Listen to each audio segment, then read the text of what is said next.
Hi guys, ashenhunter here, and today I'm going to do something a bit different. I recently just came back from my trip to this year's UK Yu-Gi-Oh! Nationals, so my original intention for this event was just to go down, see mates, see how the main event would go, and then as soon as I went X4, I would just drop out and go to the nearby anime con. However, that did not happen because by the end of day one, I was 8-1. I was feeling really confident, and we go in for day two, which didn't go that well. Thankfully, because of our tiebreakers, we got into top 128, and we left with some pretty decent prizing. So yeah, I just want to show off what I played, and let's get to it.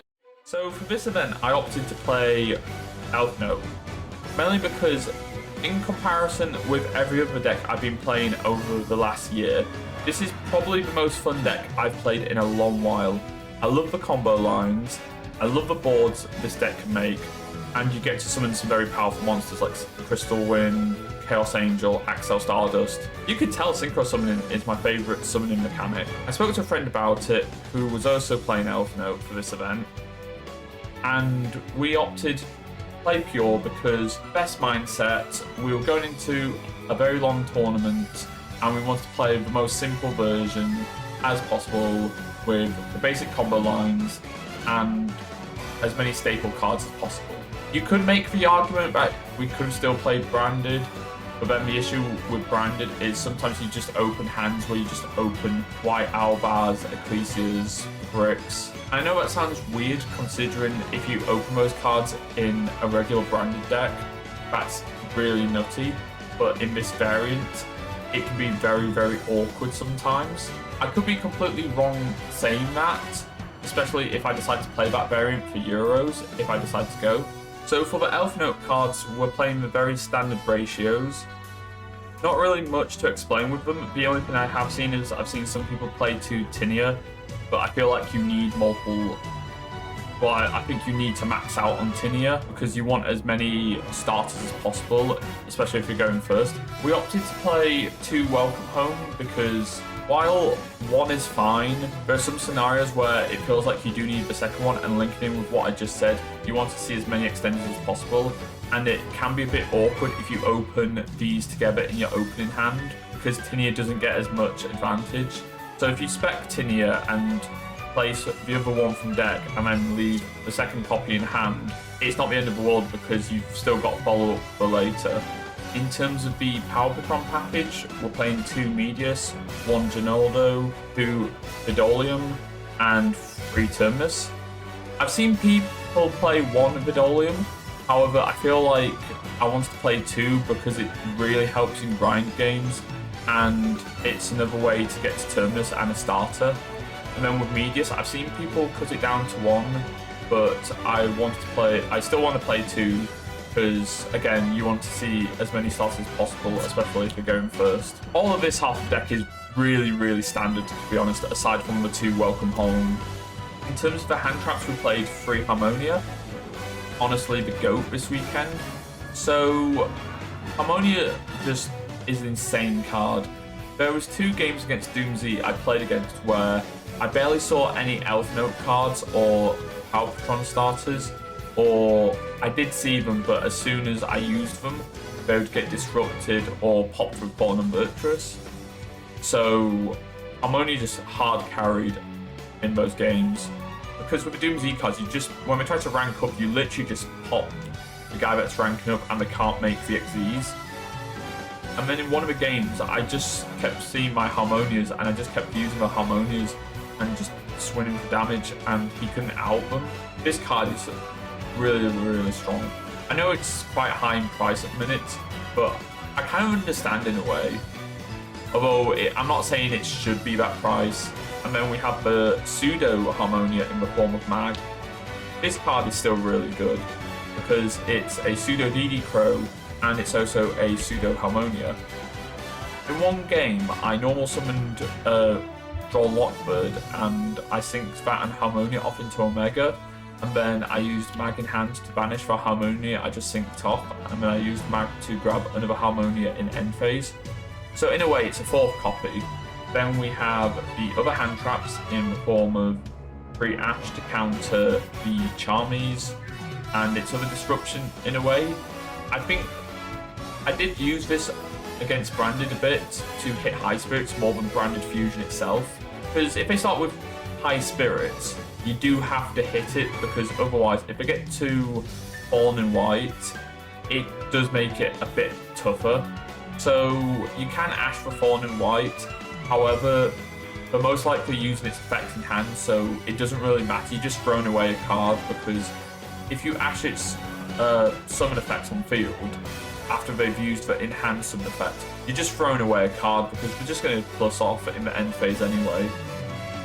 Then we have the triple Fuas, which I've seen some people cut, however, I feel like Fua is very necessary right now against the likes of Branded, Fortune, Doomsy.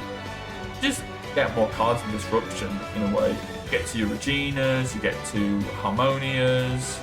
I still feel this card's very solid, and in a way it's a level 4 for single plays as well with Elfnote Power Prop. I remember for the last hand trap we played 2 Ogres. We're not on 3 Ogres because we kind of tight the space in the deck. The main deck itself is 41, but saying that, Ogre's still really strong because you hit stuff in Branded. I used it to hit Aquem at one point, and that made his game plan a bit more awkward.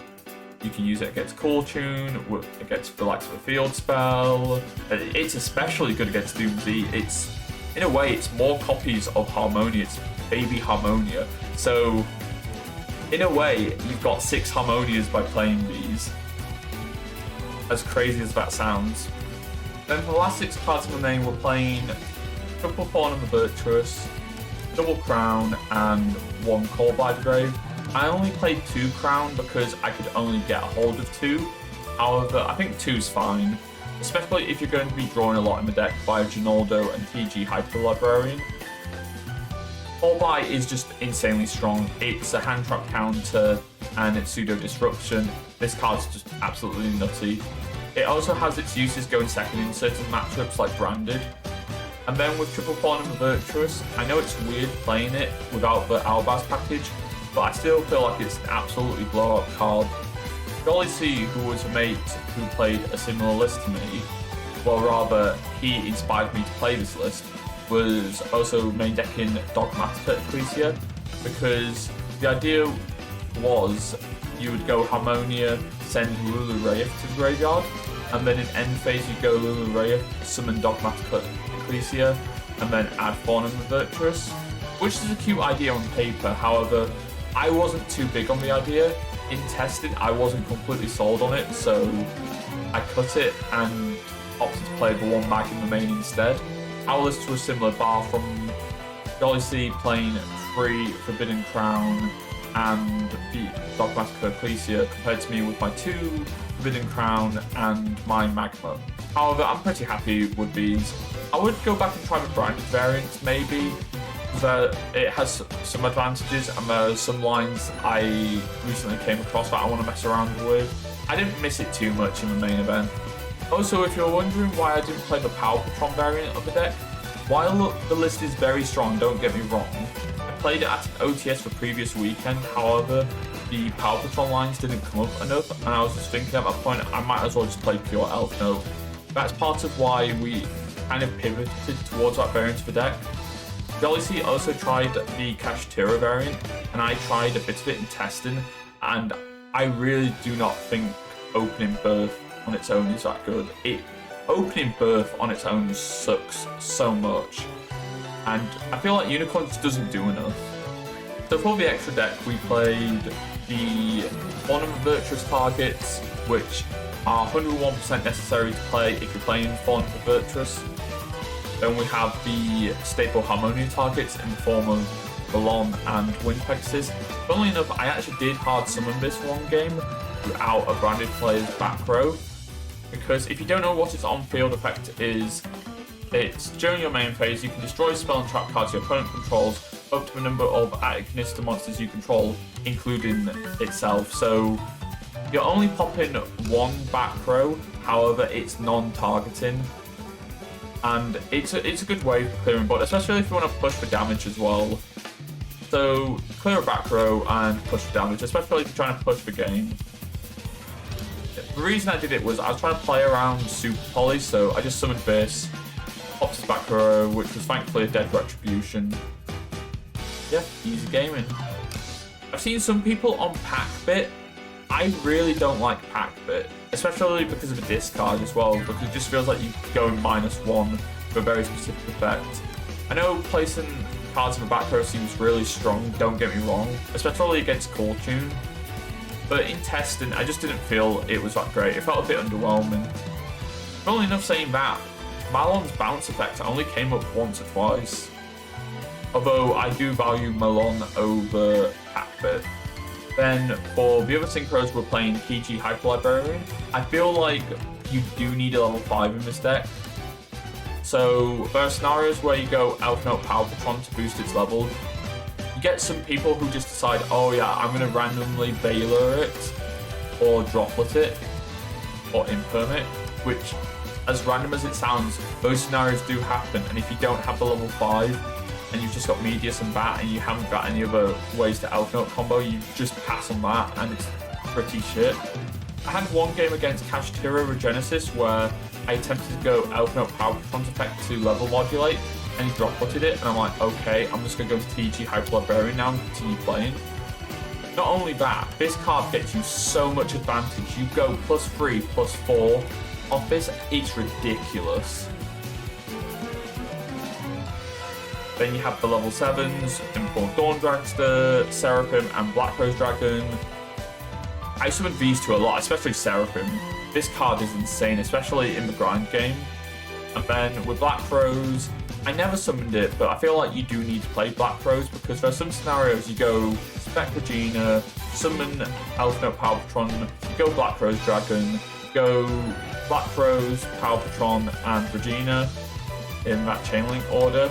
So you just get free real estate at that point. So you've blown up the entire board. I mean, you just get an extended so you can keep playing. Then we have the Stardust package for if you get forward. I only used it a few times, but I do feel like this package is very strong. I did actually use Stardust Axel's effect to put Synchro Summon Stardust. There was one game I had Medius, Fortuna, and this on board, and I just went Axel effect, summon this, and then sync Medius and Fortuna into Chaos Angel, and you just get a banish during your opponent's turn, which is really strong. And you summon a massive body, which they struggle to out. I didn't get to use Stardust's effect, which was a shame, because it's especially strong against the likes of Doomsday. Then for the other two level 8 synchros, we played Crystal Wind Dragon and Cyclone Lord Omega. There's not much to say about Crystal Wind. He's just part of your main end board with Dawn Dragster. And then with Omega, he's just for hand ripping. I only hand ripped 2 or 3 times with Omega, and there was one game against Doomsday Ryziel where I did send this off of Harmonia, and then next turn I shuffled Lucina back into the deck. Just because I was in a weird grind game where I wasn't seeing Elfnote cards, so I was just like, okay, I'm just going to shuffle back the Lucina, which got popped by FMV early on, just so I can have a better chance of seeing Elfnote cards. Did I see Elfnote cards in that game? No, but I still won because Harmonia hard carried. Harmonia the GOAT. For the level 10 synchros, we're playing Chaos Angel and Fabled Levi. I'm not saying its full name because I'm going to absolutely butcher it. Chaos Angel is just insanely strong, especially if you use a light and dark to make it, because a lot of decks in this metagame, outside of Board Breaker, Spells and Traps, and Kaiju's Lava Golem Sphere mode, struggle to out this card. And then with Fabled, this was a last minute addition before submission, because I didn't know if I wanted to play Belula Wraith. Absolutely butchered that. Anyway. I didn't know if I wanted to play Belula Wraith or this, but in the end I opted to play this because I just wanted another really strong big synchro. And this actually came up 2 times, only 2 times. Well, I did actually summon it a 3rd time, but the first 2 times it helped me win those games. So in one of the branded games, my board got super polyed and he made Sectarian Dragon, and then with Elfnote Power Patron and Lucina, which were the only things left on board, I just used Elf's effect to increase its own level since it was in the middle to make it level 4, and I turned back on Lucina into this. and then I beat over the Sectarian Dragon because this has 50 more attack. It's so random, 3050 attack. It's a very random number, but that number helped me win that game because it's out Sectarian Dragon and it's just more disruption because its effect is during the main phase, you contribute any number of fabled monsters, and if I do, I can take control of that many face-up monsters your opponent controls but their effects are negated. So there was a point round 7 against Mitsurugi where the opponent only had Murakumo as disruption. I attempt to use Rhapsodia to summon back an Elfnote. He goes to chain Murakumo, I go chain Fabled, tribute it, negate and take Murakumo. And then from that point, because I had Regina in hand, I just literally just popped off and swung the game. This card is so strong. It's not only good for Fiendsmith combo, and I say that because I don't think Fiendsmith is very good right now. And for my last extra deck card, I played Psychic End Punisher because you can make this with Harmonia and Medius, or you can make it with a level 4 Elfnote Palpatron and a level 7 Synchro. Those are your main ways of making it, or you could just summon one of the level 8 Synchros and use level 3 Hand Trap in some weird scenarios. Did I ever make this?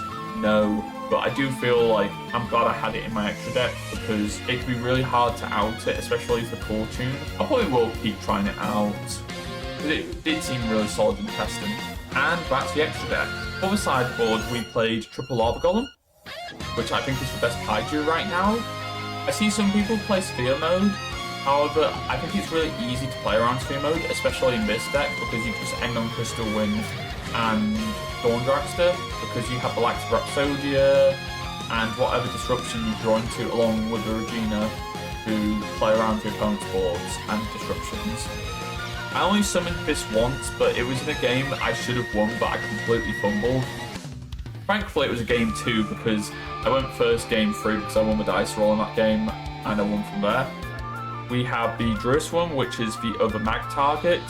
It's good disruption for the likes of Branded, Core Tune in a way, and any other rogue strategies out there, like Luna Light. We've got 2 Drawn Lockbirds. I still think this card's decent, especially against the likes of Doomsday and Sky Striker, because it slows down those decks quite a bit.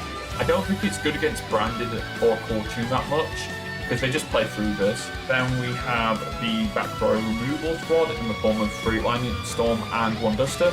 I was going to swap one of these for an Illusion Gate, but I couldn't find an Illusion Gate in time because the vendors had sold out. So I just stuck with 3 Lightning Storm and 1 Duster.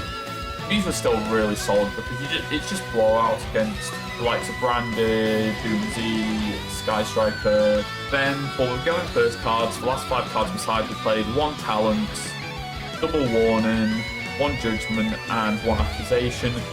The reason why I'm playing Accusation as the 15th card over a 3rd Warning is because 1, I lent a friend my 3rd Warning because I was unsure of the 15th card because I was playing Shooting Riser and Medora originally, although me and Jolly C weren't convinced on those originally. And then for the last card, because I put Medora, I was like, what do I play as the last card?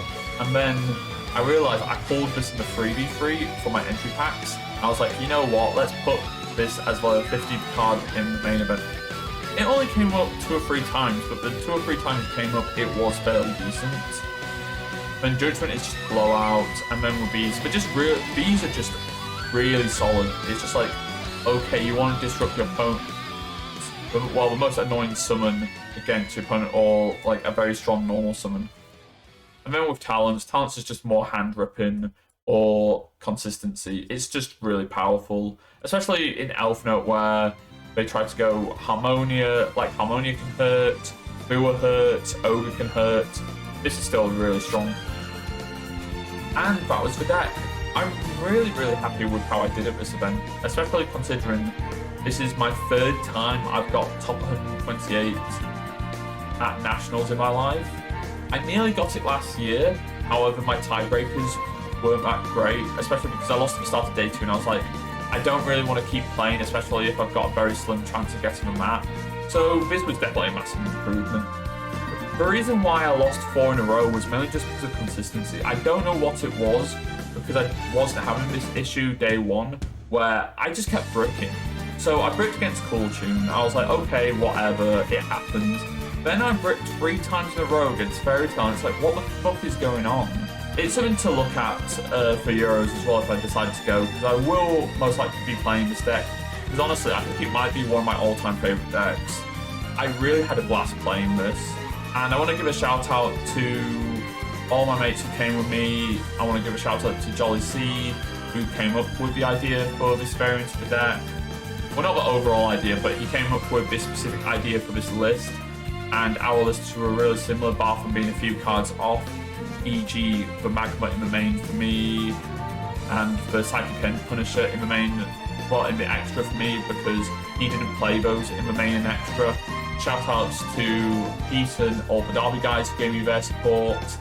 And yeah, I really had a blast, and considering I was feeling really mixed about this game months ago, I'm kind of back in the mood a bit. Keep in mind though, considering this channel, I am not a Yu-Gi-Oh content creator. I just wanted to show off my achievement. I know, like, some people say top 128 isn't a real top, yeah, well, actually. But considering this is the only UK Nats Elfnote list I've seen at the minute that made top 128, I think there might be 1 or 2 more others, but I've not seen any more on YouTube. However, I'm just going to take advantage of that loophole for now, so I hope you enjoyed my Elfnote list, and I will catch you guys later, and we'll see if I decide to do Euros, and if I have similar success, which I don't think I will, but we can give it a go, especially because the new Synchro comes out just before Euros. Anyway, I'm the ashenhunter, and I will see you guys later for more non-Yu-Gi-Oh content. Wink, wink.